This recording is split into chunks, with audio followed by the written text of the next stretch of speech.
Allora, Jessica Cantone, sindaco di Fiume Veneto, e il 1° giugno ci sarà la festa dello sport a Fiume Veneto, è così, sindaco? Sì, direttore, come ogni anno ormai è consuetudine di questa amministrazione organizzare appunto per la prima domenica di giugno la festa dello sport. Sarà un momento in cui tutti i ragazzi, tutti i bambini del nostro territorio potranno provare i diversi, e sono davvero tanti, sport che si praticano a Fiume Veneto. E come diciamo evento così collaterale di questa festa dello sport abbiamo quest'anno pensato ad un evento importante perché c'è un anniversario importante.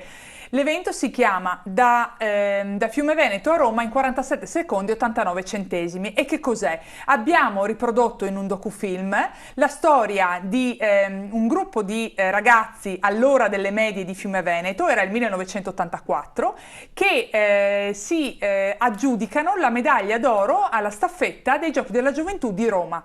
Partono senza mezzi, anche insomma con poche competenze, però convinti con l'aiuto della comunità di vincere, e vincono. Jessica, grazie, Jessica Cantone, parleremo ancora.